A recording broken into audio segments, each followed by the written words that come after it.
We have a very special episode today, and we're joined by Sarah Mary Toce-Donlon. She is one of Lafayette's rising stars. The message she shares in this episode is something that we can all enjoy and benefit from. There was a point when she was talking that I just said, man, I needed to hear that. And it's really about, your personal fears and putting yourself out there and how hard it is. You're going to learn from this episode. I hope that it finds you exactly where you are, because that's where we need to meet everybody. Here is Sarah Mary's episode.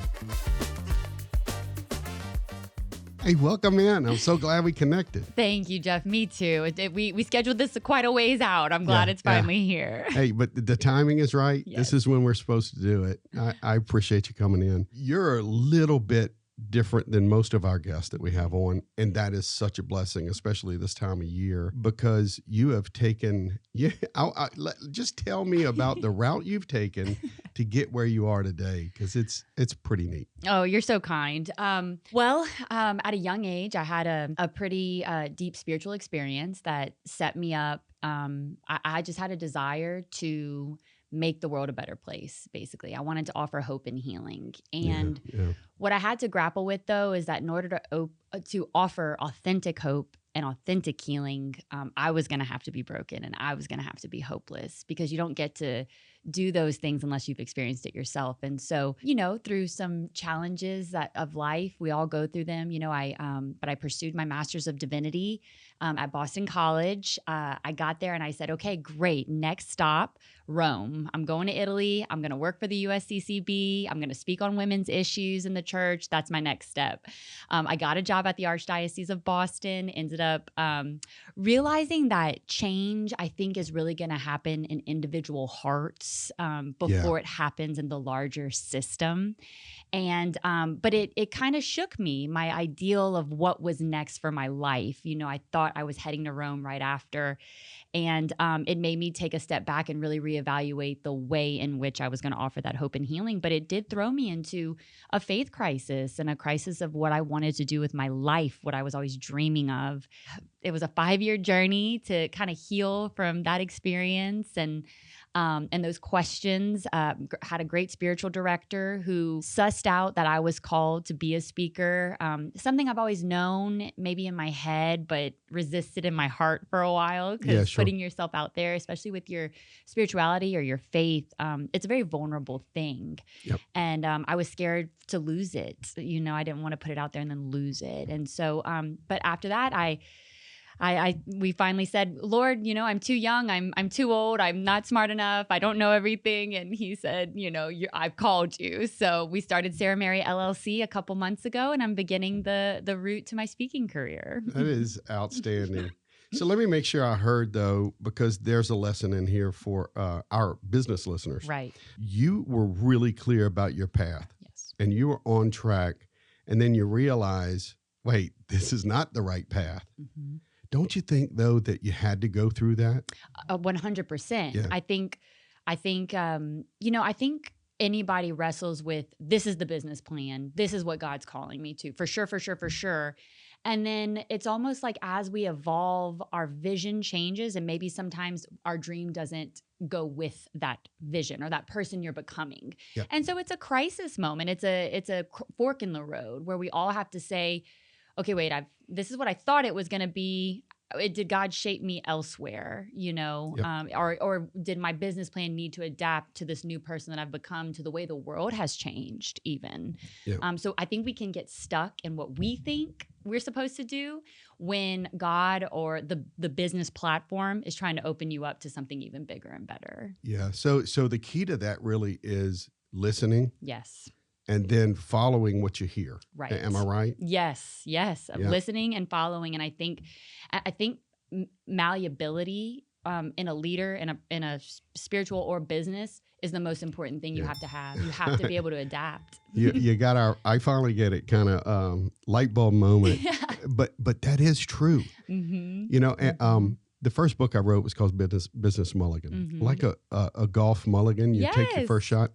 In most companies, we have this vision for the future, and literally if it's not day one, it's day two. It just goes off course. That's right. And so you did the same thing. So being malleable, being at a point where you can move and shake and be flexible is so critical. It is. And I always equivalent it to like a broken bone, because when our bones break, they heal stronger.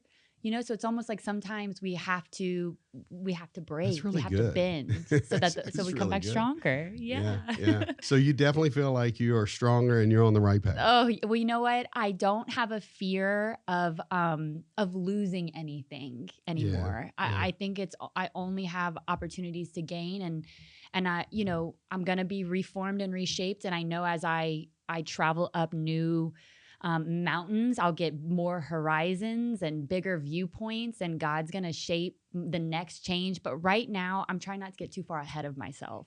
I know what the next right step is. And while this might not be the best 10-year business plan, I just know what the next right thing to do is right now. And that's all I'm trying to do. And I'm assume you continue to listen and let's do his will. Absolutely.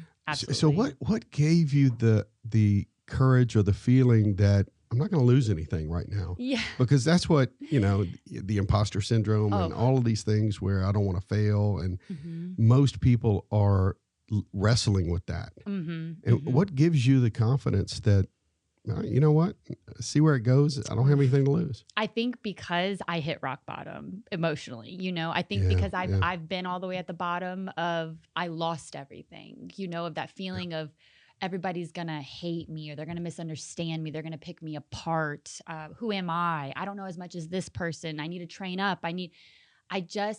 You know what it is for me, Jeff? I mean, it is spiritual for me. I mean, I sat down and I decided that God knows more than me. And if he's sure about choosing me, then it's in all of my imperfection and weakness and strengths and gifts. And I've accepted the call. I've just accepted it. And I have no doubt that there's challenges ahead, and I'm gonna mess up, and I'm gonna grow, and I'm gonna bend, and I'm gonna break again. But what's most important to me is that I feel my authenticity and my faith is intact. And as long as I don't lose any of that, as long as I don't compromise those fundamentals and who I am, I'm okay to take the risk and just see what happens. Yeah, I have a feeling that we all need to hear that, but I needed to hear what you just said. Yeah, I really do. And I think we all do, because that's one of my struggles. I'm a control freak. Oh, preach. And we're not in control, believe it or not. Well, thank you for sharing that. Oh, thank you for asking. Thank you. So, what's the path? What are some of the places you've landed and worked, and how have you gained some leadership experience? Well, I was always a pretty successful student. I was nothing has ever come really natural to me except for speaking, honestly. I had to work for every grade I earned. I had to work for every internship I earned. I had to work for every accolade, every sport, and I think it built in a perseverance and determination that it takes to be a leader. And then when I got out into the real world, I feel like you think, okay, well, once I leave high school, the bullying and the silliness is all going to stop, and I'll be in an environment where everybody's supportive and collaborative and adults. Yeah. Then I got into like my first few jobs, and I realized, well, that's not the case. Actually, becoming a leader is constant formation and self-checking. And if you don't have, if you don't have people in your life, or if you don't have the willingness to listen, you're going to be a poor leader. And sadly, I've experienced a lot of that coast to coast, just all over the place, schools, jobs, there's internships. Lafayette isn't just this way. It's everywhere. No. And over everything, over schooling, internships. I mean, you name it. So I've just seen, and I've experienced how spirit breaking poor leadership can be. And I think for me, I've learned what I don't want to do, who I don't want to be as a leader. That's huge. Yeah, it really is. Yeah, one of the things I heard in there was, I think of doctors. Yes. Once they get out of medical school, it's never over. Yeah, I mean, you have to continually learn, because new procedures, new methods, it's just the way it is. And everyone has that in whatever journey they're taking. But too many of us just, we kind of stop. I don't need to, I graduated, I did all this, Right. but it never ends. And the exact same thing happens with leaders. That's right. I love what you said. It's about formation and oh my God. Constant. Yeah, it really is. Leaders should have a mentor, and that mentor should have a mentor, and that mentor should have a mentor. Yeah. You know, I have a coach. Oh yeah, and I've got bunches of them. That's outstanding. Outstanding. Mhm. Well, I love that you're going into speaking. Thank you. And you've shifted your focus, and you're going to be speaking, but there's a lot of leadership there. Just by getting up there and speaking, one, you're viewed as a leader, but two, your word, your message is going to often determine what the steps they take and whether they want to model you or whatever you're saying. So there's a lot of leadership there. I know you're ready for it. Yeah, and when I start my talks, at least as of late, I tell the audience, my members, I first of all, what I share, I say it like this, like when I was getting my master's, they were shoving very dense food down my throat that was almost indigestible. It was so hard. But then what I feel like we get maybe in our kind of everyday lives is baby food, and there's got to be some in between where we respect the minds of the people we're speaking to in a way that challenges them to maybe try to absorb something that's a little bit denser, but not undigestible. Yeah, And so correct, I correct. want to offer solid food. And that's what I always say. But, I didn't start eating the solid food. I mean, my MDiv, I started from the bottom. I mean, I sat in a classroom with these people who were speaking English, allegedly, allegedly, but they were using words I couldn't fathom, And so I always say, I ended up my first day of school, I was in my guidance counselor's office crying because I didn't understand the names of my courses. I needed her to explain them to me, and I was panicked, And so I always say, like, I don't take lightly that if I come up here, there's a burden, because in the Bible it says, if you ever lead one of my little ones astray, like better for you to have a millstone tied around your neck and thrown into the water, Wow. And so all I can do, Jeff, I show up with the utmost intentionality of offering something that is faithful and true and good and edifying. And it's the best I can do. And God help me, if I get it wrong, God have mercy. Well, he does. So who would you say your audience is? That's such a great question, Jeff. I think about this a lot, actually, because when you think about putting yourself out here like this, all I can think about are the meanies and the trolls, I get, it's scary. I don't think that fringe groups are my audience. I don't think I speak to, hyper polarized sides. When I was up north, they called me conservative. Now that I'm back in Lafayette, they call me liberal. Yeah. So I'm perfectly misunderstood. I'm great, perfectly misunderstood. I lay in the middle. I lay in the middle ground. I think most people do. I agree with really that, Jeff. Think they do. They may lean a little here or there. Absolutely. But there's crossover in every exactly. Yeah. And I think that section in the middle who are like, I want more, but I don't know how to get it or where to find it. Like, I want a deeper relationship. I want to be a better, more fulfilled, fuller person. I want to see the depth that's all over the world and all around me. That's who I'm speaking to. Yeah, really genuine seekers, just seekers. And the ones that are open, and again, Jesus came for everybody, but not everybody heard him. I'm not going to be for everybody, and everybody's not going to be for me, and that's okay. Yeah. But the ones that are ready are for me. I mean, I can't wait. I can't wait to offer them the hope and the depth and the beauty of just like what God has taught me. Yeah, I can't wait. Well, I love that you said, not everybody is going to, love me or follow me, but that's okay. It's okay. And that's okay. We all need to hear because it's heartbreaking. You know what I mean? We don't like rejection, and especially when you put yourself out there, because it's a pretty vulnerable space. Yes. And then for somebody to say, nah, but you're ahead of the game.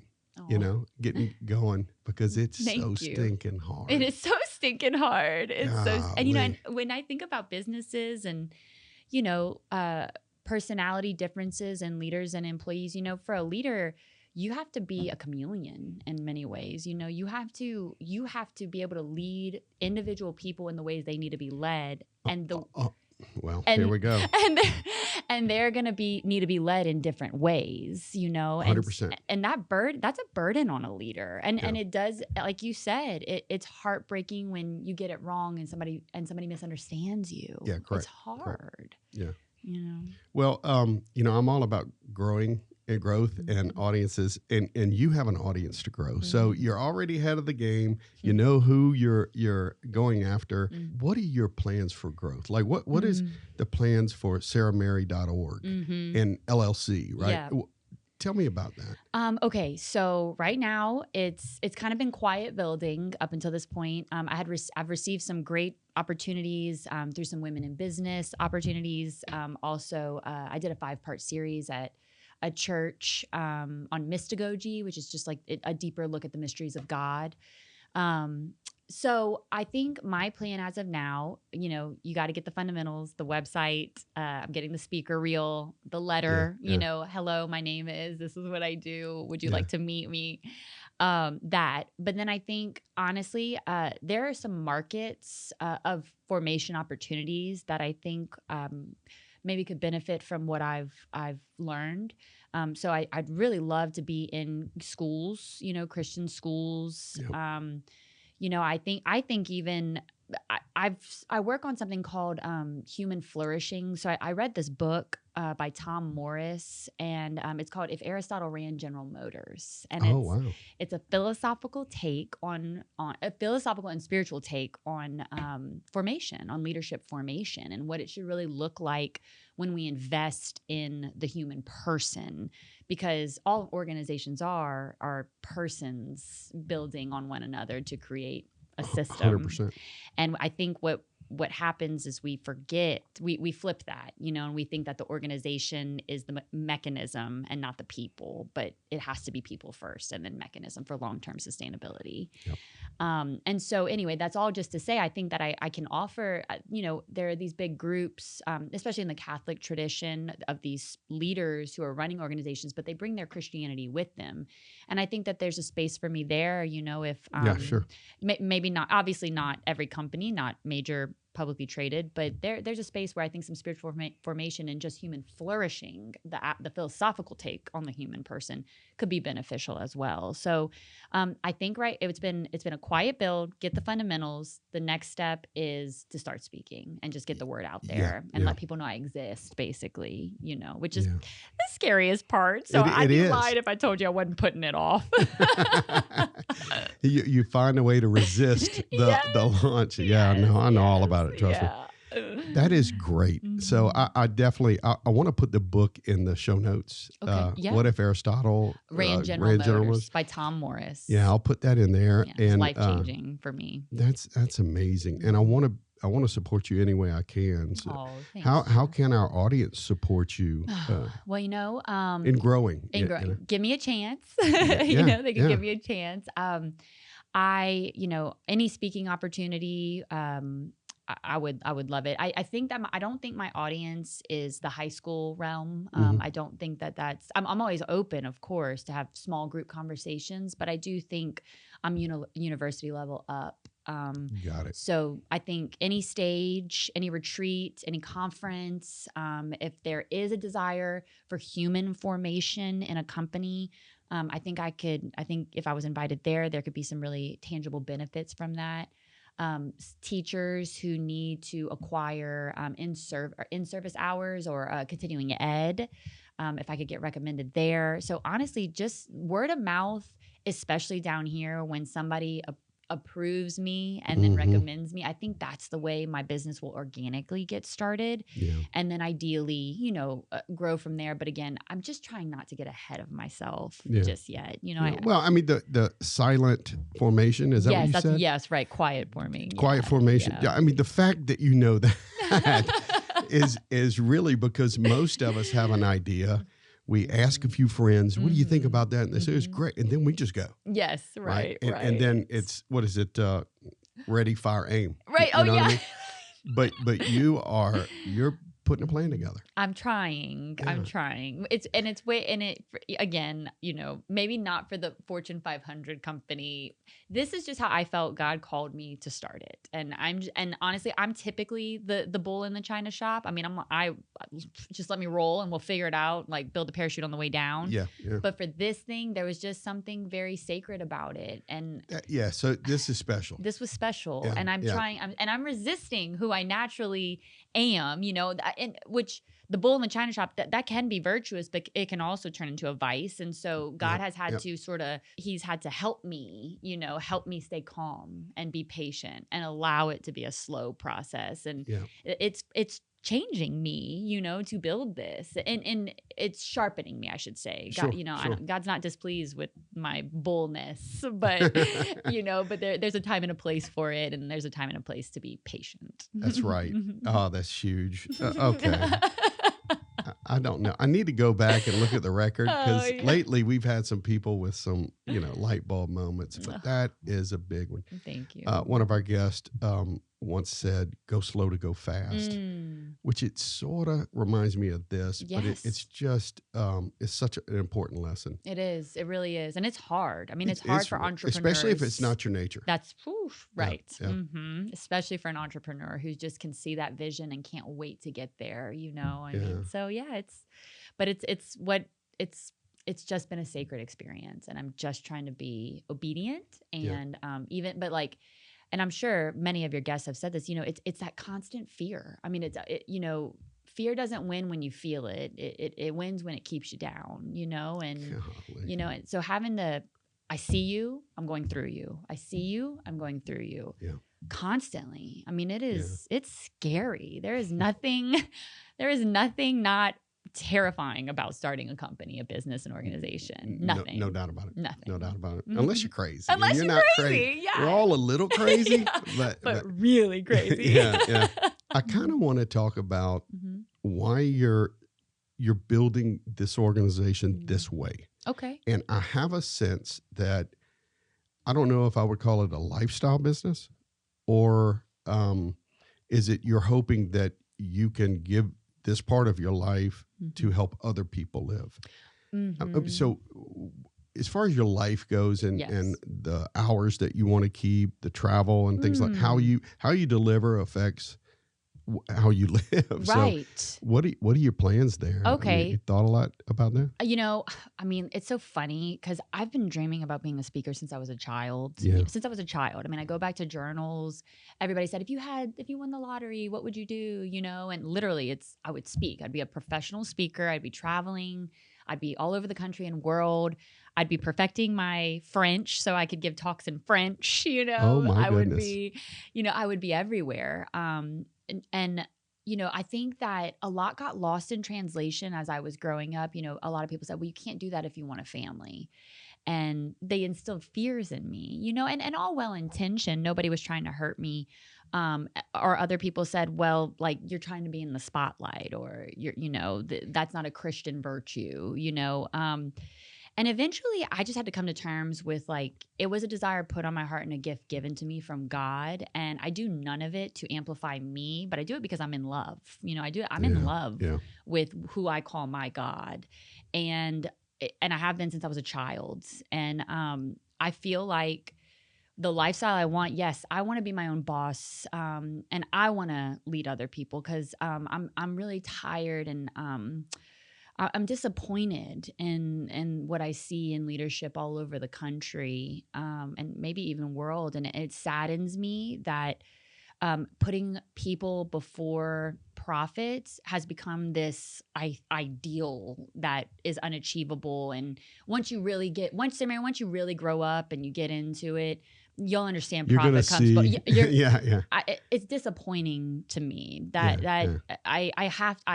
if for my hope to remain intact, I have to believe that can't always be true. So I think for me, yes, I want a lifestyle out of it. I want freedom. I want to be with my future children, my husband. I want to have autonomy. I want to travel. I want to experience the world.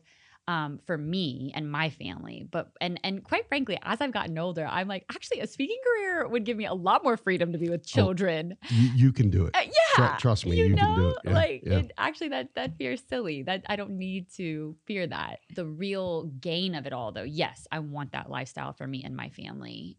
However, and I should say, man, I have a prophetic calling, and I mean, yeah, I could get on stage and talk about anything, Jeff. I really could. I could fake it till I make it on just about any topic. All you got to do is read the next chapter before everybody else does, That's right. Be a week ahead. Right. Just be a week ahead. That's then how you're the expert. That's how the great con artists do it. But that's right. I to be truly fulfilled, and I will, and I'm happy. I want to speak on multiple topics eventually that I do feel I have something to offer, truly offer, authentically offer. But right now, the call is this prophetic lane in spirituality and human flourishing and fulfillment. Yep. I want to invite people, like, there's bad news and there's good news, but then I think there's a deeper meaning in it all. Oh yeah, and for sure. That's where I want to bring people. I want them to see the depths that are alive in the ordinary, in suffering, in the good times. I don't want it to just be a good news, bad news. I want you to see the depth, like the much deeper realities functioning in both and operating behind the scenes. And I think only that way we're going to start to understand each other and ourselves and our world in a more meaningful and satisfying way. I think that's where we're truly going to become together again. And that's where growth, understanding, alignment is under the surface. That's right. And too many of us live on the surface. That's right. And not even just on a worldly way, like with all correct. Not even just there. Like, it's just this my way or the highway. This inability to step out and wonder about another person, wonder about their experiences, wonder how they got to that perspective. An allowance to let people change, like let them change their worldview, allow them to evolve, celebrate that when it happens. We're just like, we can just be really staunch sometimes. Well, really because staunch. I think everything around us is polarizing us, and this can get into a deep conversation, but everything is this jersey or this jersey. 100%. And I'm on this team, and you're the enemy. There's actually something in theology called mimesis, which is this notion of we've evolved based on mimicking one another. We take what we like, we leave what we don't, and we mimic. Mimesis. Okay. It's a philosophical, spiritual take on basically marketing, and it's the root of desire. It's this underlying current that we can't really name that shapes our desires. And one natural component of it is that you always have to have a common scapegoat. That's how we unify. You do, because it justifies it in your head. That's right. There's the villain. There it is. Found it. And if we just solve that, everything else will be perfect. That's right. And it'll make sense. Exactly. So it's a common enemy, basically. It's one of the, science even says it's one of the more unifying components of any group, that having a common enemy, which is extremely saddening. Yeah. And we have to challenge that in ourselves. Well, I wonder if from I go back to my business perspective. Please. Leading with that, I know you want to get into other topics and other markets and everything, but it is so needed today. I look for a gap in the marketplace. Tell me what you find. No, what I'm saying is that it is so needed out there, and they have so few people actually trying to bridge those gaps that man, you could stick with that for the rest of your career. That sounds and great. Serve a lot of people. That sounds wonderful. And truly help the people and help the world, right? That sounds wonderful. But, man, I'm glad you're there. You're so kind. Thank you for saying that, because it's a realm I don't know that I would have seen if we wouldn't have had this conversation, to be honest with you. I'll pick your brain after the show so you can tell me more about what you think. And we're aligned, though, because I do this stuff for companies, right? And my purpose is, as people grow, companies grow. That's exactly right, Jeff. Right? And as people grow, families grow. As people grow, whomever, churches grow. That's right, period. And so we have to get to the individual develop them, love on them. Love them. Yeah. Yeah. Okay, so you're going to love Tom Morris's book. Like, really, you need to get it on Audible immediately, because he talks about, Confucius said that those who know the truth are not equal to those who love it, and those who love it are not equal to those who delight in it. And there's this idea of like, it is about the human. I mean, really investing in the human's feeling of being a part of something creative and something that betters the world and a new solution. And I mean, I just think that there's this hoarding of truth and goodness and beauty that maybe some leaders do because of a fear of, if I give it all away, then these people are going to outshine me, or I'm going to lose my status, or they're going to take my idea, but quite the opposite. When truth is shared, as Tom Morris says, power is expanded. Yeah. Power is expanded, and I think you're absolutely right. It saddens me to see competition in an organization where everybody's trying to achieve the same thing. I don't understand that. But they're looking for the wrong outcome. Right. They're looking for the profit. Right.